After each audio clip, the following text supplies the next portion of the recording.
had a girlfriend named Susie Q. Welcome back to The Five. Now to a story that's getting a lot of attention today.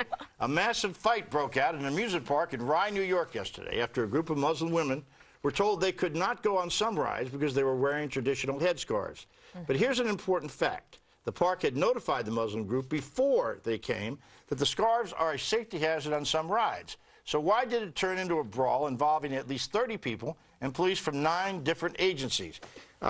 I would say that if they were given warning in advance and if other people had to take off their hats and other things to go on these rides, I think it's perfectly legitimate. My question is, did they make people take off their toupees and wigs? Well, Bob, here's the thing. As someone who lost his glasses in Space Mountain and my virginity on the Matterhorn, this is all about safety.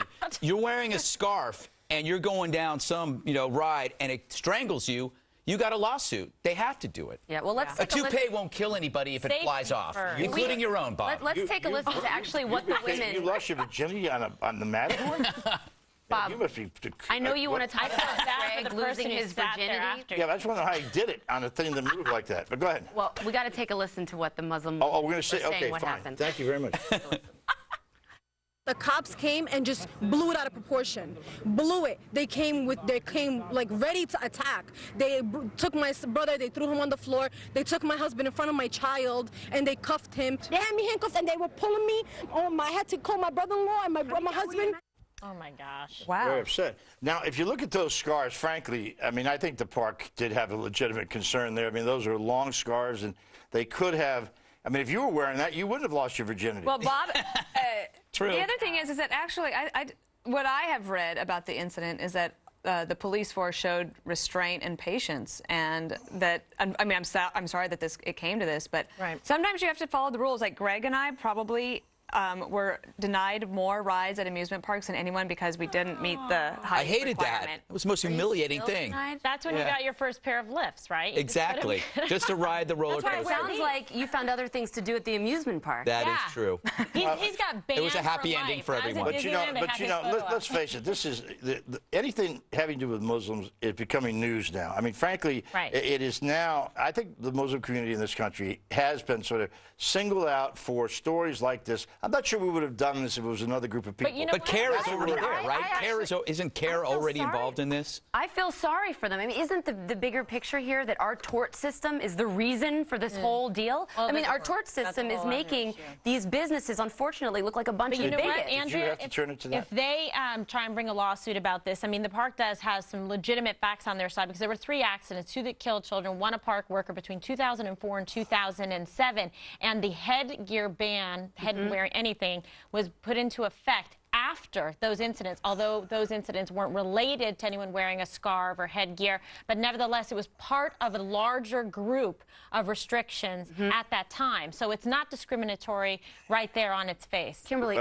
if they warned the Muslim women even beforehand and they rode the roller coaster, could they even sue for like a product liability suit? Right, well, they could, that the coaster didn't make... They could try and say that if there was any prior incidents where someone was injured, there's a duty and obligation to warn. They do have the warnings out, but they could say, look, the warning wasn't communicated adequately to a large group of people and they weren't able to find out about it, right? But it was there or the coaster company didn't make the coaster. Yeah, but those things don't matter. You ever go to a doctor's office, when everybody reads the fine print before you sign your name? Basically, it says if you die, it's not our fault. Right. So, I mean, none of those things will hold up, I think. But look, we're going to make a very big transition here. Was that what I was supposed to say, producer? Right, big transition. Okay.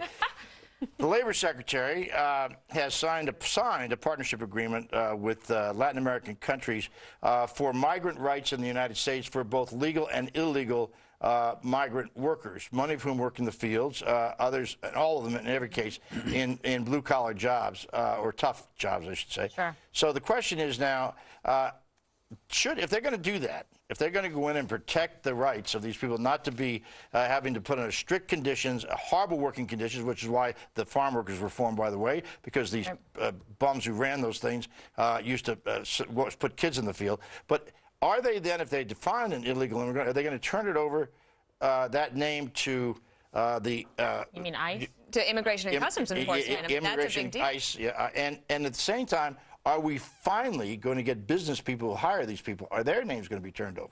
Well, I think this is a vicious cycle that keeps happening because there are some bad actors who exploit workers, legal and illegal. Right. Department of Labor has a responsibility then to help protect them. I don't know about any written pledges in previous administrations like they claim today. However, the thing that is a concern is you have two competing agencies. ICE's Immigration and Customs Enforcement is supposed to go in then to the employer, and they often do raids, which result in deportations. So then, either politically or even on a policy side of things, you have to ask, if labor finds out about these situations, will they turn that information over to ICE, who will then go and deport them? And this is a legitimate question. And in fact, we have a piece of sound here from the U.S. Labor Secretary Hilda Solis asked that very question that Dana posed, which is, does this legislation protect illegals? Documented and undocumented workers will be protected under U.S. labor laws. It has always been the case under previous Republican as well as Democratic administrations.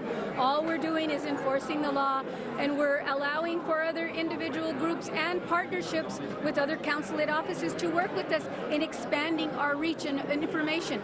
You know, one of the things, you've mentioned this about raids by ICE coming into these businesses.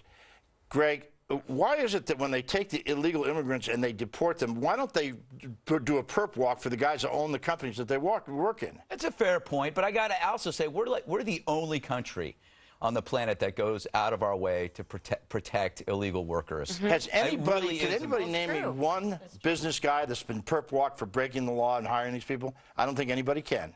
And that's because they get their butts covered. I think it's fair. You don't want an immigrant abused, but on Solis's website, she also says that employers may only hire persons who are legally here in the United States. Right. So this is the problem. It's a bit contradictory.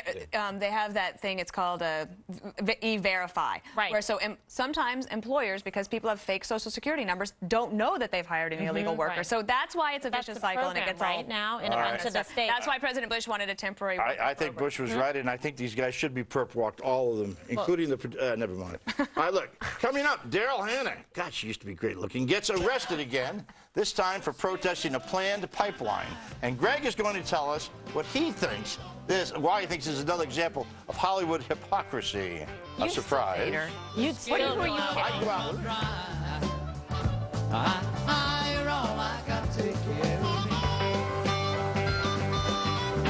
Whiskey River, take my